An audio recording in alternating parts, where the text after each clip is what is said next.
नमस्कार. आज आपण पाहणार आहोत होळी या सणाची माहिती.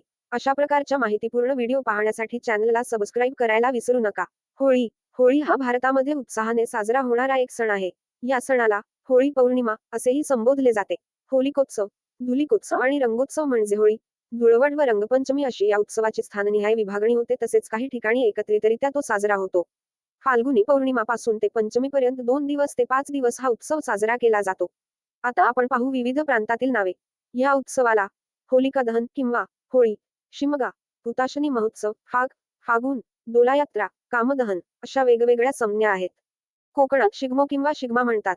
फाल्गुन महिन्याच्या शेवटच्या दिवशी साजरा होणाऱ्या ह्या लोकोत्सवाला फाल्गुनोत्सव आणि दुसऱ्या दिवशी सुरू होणाऱ्या वसंत ऋतूच्या आगमनानिमित्त वसंतागमनोत्सव किंवा वसंतोत्सव असेही म्हणण्यात येते. देशीनाममाला या ग्रंथात हेमचंद्र याने याला सुग्रीष्मक असे नाव दिले आहे. यातूनच शिमगा असा अपभ्रंश तयार झाला असावा असे मानले जाते. धुळवड आणि रंगपंचमी. महाराष्ट्रात होळीच्या दिवशी समिधा म्हणून काही लाकडे मंत्रोच्चारात जाळण्यात येतात आणि पेटलेल्या होळीभोवती बोंबा मारत लोक प्रदक्षिणा घालतात. होळीला नारळ अर्पण करून नैवेद्य दाखविला जातो. महाराष्ट्रात पुरणपोळीचा नैवेद्य दाखविण्याची पद्धती रूढ आहे. होळीनंतर 5 दिवसांनी रंगपंचमी हा सण साजरा केला जातो. होळीच्या दुसऱ्या दिवशी धुलिवंदनाचा सण साजरा केला जातो. याला धुळवड असेही म्हणतात. एकमेकांना गुलाल लावून रंगांची उधळण करणे, सर्वांनी एकत्र येणे, बंधुभाव आणि एकतेचे प्रतीक म्हणून याकडे पाहिले जाते. कृषी संस्कृतीतील महत्त्व. भारतातील शेतकरी वर्गात होळी या सणाचे विशेष महत्त्व आहे. पौराणिक इतिहास पाहता या सणाचे आणि कृष्ण, बलराम यांचे नाते दिसून येते. होळीच्या निमित्ताने या दोन्ही देवतांचे स्मरण आणि पूजा करतात. या दिवशी हाती आलेल्या पिकाबद्दल देवाला धन्यवाद देण्यासाठी प्रार्थना करतात. होळीच्या दुसऱ्या दिवशी गव्हांच्या ओंब्या भाजण्याची प्रथा आहे. या दिवसात गव्हाचे पीक तयार होते हे त्यामागील कारण असू शकते. नवीन पीक अग्निदेवतेला समर्पित करण्याची ही प्रथा आहे. आख्यायिका. लहान मुलांना पीडा देणाऱ्या होलिका, ढुंढा, पुतना यांसारख्या राक्षसींच्या दहनांच्या कथांमध्ये या उत्सवाच्या परंपरेचा बोध होतो. एका पौराणिक कथेनुसार भगवान विष्णूचा भक्त असलेल्या प्रल्हादाला मारण्यासाठी हिरण्यकशिपूने धाडलेल्या होलिका देवतेचा श्री विष्णुदेवाने वध केला होता. होलिकेला वर होता की तिला अग्नी जाळू शकणार नाही, परंतु प्रल्हादाला जाळण्यासाठी तिने त्याला मांडीवर घेऊन अग्निकुंडात प्रवेश केला. प्रल्हाद बचावला व होलिकेचे दहन झाले अशी आख्यायिका प्रचलित आहे. कोकणातील शिमगोत्सव, होलिकोत्सव. फाल्गुन महिन्यात येणारा शिमगा उत्सव शेतकरी वर्गाच्या निवांत काळात येतो. शेतीची कामे संपलेली असतात. शेतीची भाजवणी करून ठेवलेली असते. आता पेरणीच्या काळापर्यंत म्हणजे 6 ते 7 जून पर्यंत रोहिणी नक्षत्र विश्रांतीचा काळ असतो. त्यामुळे हा काळ कोकणात विशेष आनंदात शिमगा उत्सव साजरा करण्यासाठी वापरला जातो. कोकणात विशेषतः रत्नागिरी जिल्ह्यात शिमगा हा सण अधिक मोठ्या प्रमाणात साजरा होतो. तिथे हा सण सुमारे 5 ते 15 दिवस असतो. प्रथेप्रमाणे फाल्गुन पौर्णिमेला होळीचा मुख्य दिवस असतो. कोकणात काही ठिकाणी पौर्णिमेच्या रात्री होम केला जातो तर काही ठिकाणी पौर्णिमायुक्त प्रतिपदेला होम केला जातो. याला भद्रेचा होम असे म्हणतात. फाल्गुन शुक्ल पंचमीला काही ठिकाणी छोटी होळी लावतात आणि नंतर पुढचे काही दिवस गावात पालख्या फिरतात. काही ठिकाणी आधी पालख्या फिरतात आणि पौर्णिमेला प्रत्यक्ष होळी साजरी होते. याला होम लागण असा शब्दप्रयोग वापरतात. काही गावात होम झाल्यानंतरही गावात पालख्या फिरत राहतात अशी प्रथा दिसते.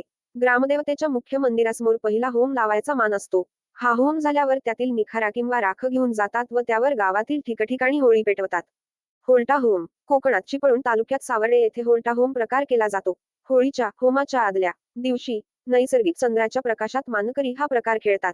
श्री केदारनाथ देवस्थानचे मानकरी हातात जळती लाकडे घेऊन, उघड बंब आणि पायात चप्पल न घालता मैदानात 2 बाजूला उभे राहतात.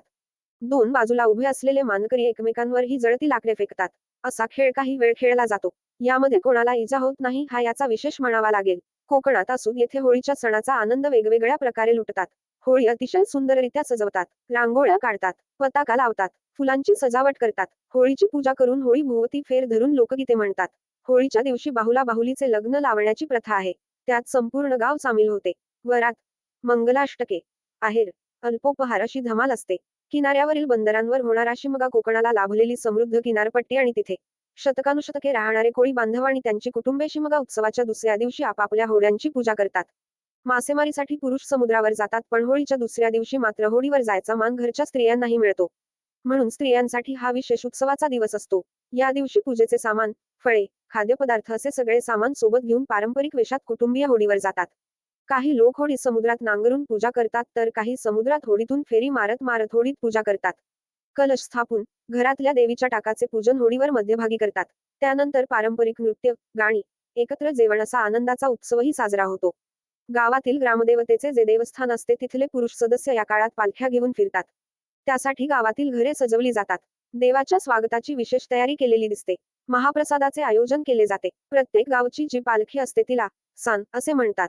या निमित्ताने जे गावजेवण होते त्याला भंग असे म्हणतात. पालखीतून येणाऱ्या स्त्री देवतांची ओटी भरणे हा महिलांचा आस्थेचा विषय असतो. या पालख्या गावागावातून फिरतात त्यावेळी त्यांच्यासोबत असतो त्या गावातील लोक कलाकारांचा संच.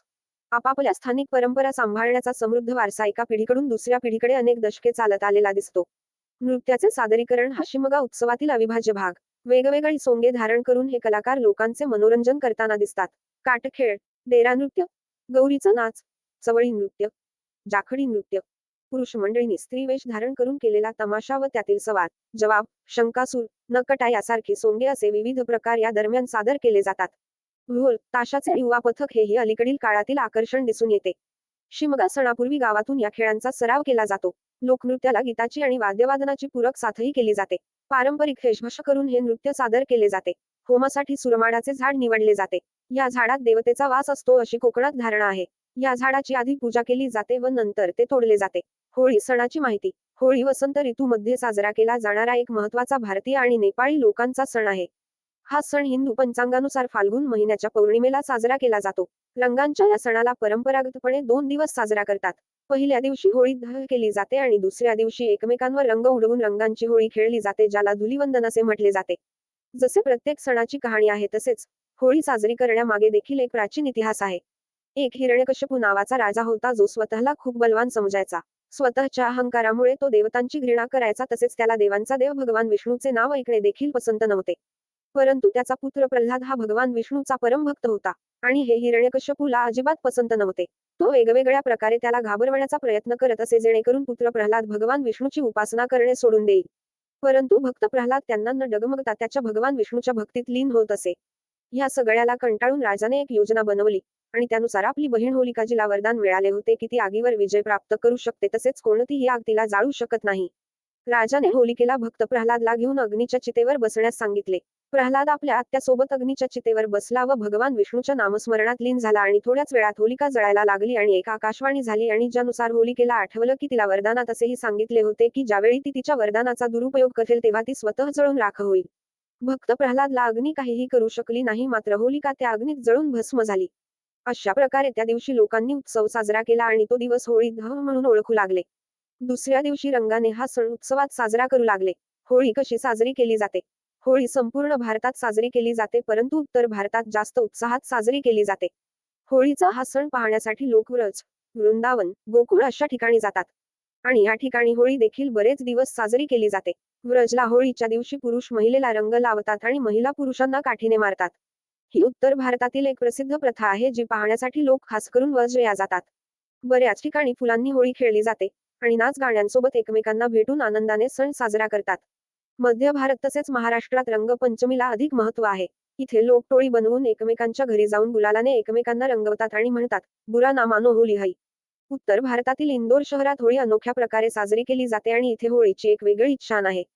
होळीच्या दिवशी शहरातील सगळे लोक एकत्र निघून राजवाडा या ठिकाणी जमतात आणि रंगीत पाण्याच्या टाक्या भरून या रंगीत पाण्याने होळी खेळली जाते तसेच नाच गाण्यासोबत ही होळी आनंद आणि उत्साहात साजरी करतात. अशा या होळीची तयारी लोक 15 दिवस अगोदर पासूनच करतात. महाराष्ट्रातील होळी देवळासमोर किंवा सोयीच्या ठिकाणी पौर्णिमेच्या सायंकाळी होळी पेटवायची असते. बहुधा ग्रामदेवतेसमोर होळी उभी केली जाते. श्री होलिका पूजनाचे स्थान शेणाने सारवून अन रांगोळी घालून सुशोभित करतात. मधोमध एरंड, माड, पोफळी अथवा ऊस उभा करतात. त्याच्या भोवती गोवऱ्या आणि सुकी लाकडे रचतात. प्रथम कर्त्याने शुचिर्भूत होऊन आणि देशकालाचा उच्चार करून सकुटुंबस्य मम ढुंढाराक्षसे प्रीत्यर्थ तत्पीडा परिहारार्थ होलिका पूजन महकर्षे असा संकल्प करावा आणि नंतर पूजा करून नैवेद्य दाखवावा. त्यानंतर होलिकायै नमः असे म्हणून होळी पेटवावी. होळी पेटल्यावर होळीला प्रदक्षिणा घालावी आणि पालथ्या हाताने बोंब मारावी. होळी पूर्ण जळल्यानंतर ती दूध अन तूप शिंपडून शांत करावी. श्री होलिका देवतेला पुरणपोळीचा नैवेद्य तसेच नारळ अर्पण करावा. मग जमलेल्या लोकांना त्याचा प्रसाद द्यावा. नारळ, पपनस यांसारखी फळे वाटावीत. सारी रात्र नृत्यगायनात व्यतीत करावी. दुसऱ्या दिवशी पहाटे होळीच्या राखेला वंदन करावे. ती राख अंगाला लावावी आणि स्नान करावे. म्हणजे आधी, व्याधी यांची पीडा होत नाही. आधी म्हणजे मानसिक व्यथा किंवा चिंता आणि व्याधी म्हणजे रोग. सकाळी अश्लील बोलून होळीची रक्षा विसर्जित करावी. त्यानंतर होळीची प्रार्थना करावी. पुराणांतील कथा वंदितासी सुरेंद्रेण ब्रह्मणा शंकरेणच अतस्त्व पाहिनो देवी भूते भूतिप्रदा भव. अर्थ इंद्र ब्रह्मदेव शंकर यांनी तुला वंदन केले आहे. अशा हे देवी, तू आमचे रक्षण करून आम्हाला ऐश्वर्य दे. होळी पेटल्यावर त्या होळीला प्रदक्षिणा करायची आणि पालथ्या हाताने शंखध्वनी करायचा, म्हणजे बोंब मारायची. मनातील दुष्ट प्रवृत्ती शांत होण्याकरता हा विधी आहे. दुसऱ्या दिवशी पहाटे होळीच्या राखेला वंदन करायचे. ती राख अंगाला लावायची आणि स्नान करायचे. म्हणजे आधी, व्याध यांची पीडा होत नाही. आधी म्हणजे मानसिक व्यथा, चिंता व व्याधी म्हणजे रोग. पुराणांतील कथा. 1. ढुंढा राक्षसी गावात शिरून लहान मुलांना पीडा द्यायची. रोग व व्याधी निर्माण करायची. तिला गावाबाहेर हाकलून देण्याकरता लोकांनी खूप प्रयत्न केले. पण ती जाईना. अखेरीला तिला बिभत्स शिव्या आणि शाप दिले. ती प्रसन्न झाली आणि गावाबाहेर पळून गेली. भविष्य पुराण. 2. उत्तरेमध्ये ढुंढा राक्षसीऐवजी पुतनेला होळीच्या रात्री पेटवतात. होळीच्या आधी 3 दिवस अर्भ कृष्णाला पाळण्यात निजवतात व त्याचा उत्सव साजरा करतात. फाल्गुन पौर्णिमेला पुतनेचे दहन करतात. 3. दक्षिणेतील लोक कामदेवाप्रीत्यर्थ हा उत्सव करतात. भगवान शंकर तपाचरणात गढले होते. ते समाधीत होते. त्यावेळी मदनाने त्यांच्या अंतःकरणात प्रवेश केला. आपल्याला कोण चंचल करतो आहे? म्हणून शंकरांनी डोळे उघडले आणि मदनाला पाहता क्षणीच जाळून टाकले. त्या मदनाचे दहन होळी पौर्णिमेला दक्षिणेत करतात. होळी म्हणजे मदनाचे दहन आहे. या मदनाला जिंकण्याची क्षमता होळीत आहे. म्हणून होळीचा उत्सव आहे. होळीच्या पूजेचा मंत्र अस्रूपाभयसंत्रस्तैः कृतात व होली बालिशैः अतस्त्वा पूजयिष्यामि भूते भूतिप्रदा भव.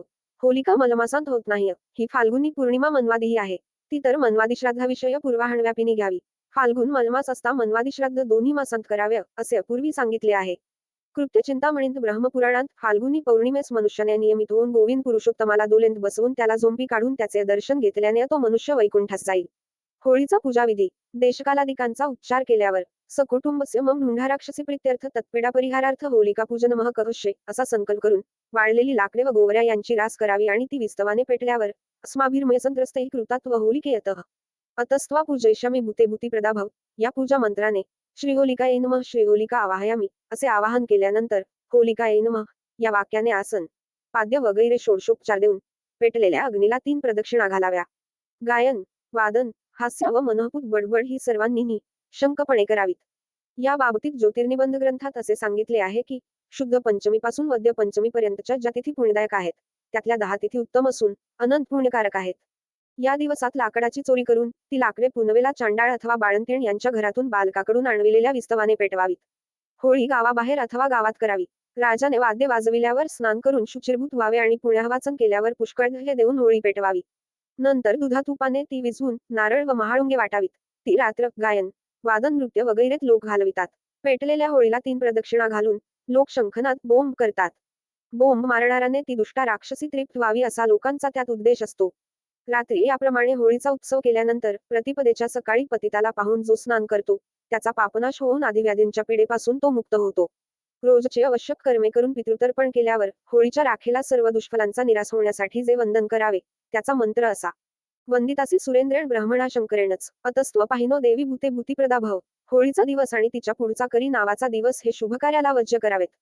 कारण होळी, ग्रहण, भावुक अमावास्या, ऐन संक्रांतीचे दिवस व प्रेतदहन केल्याचा दिवस हे सारे व त्याच्या पुढचे करी नावाचे दिवस हे सर्व शुभकार्यात वज्य करावेत असे वचन आहे.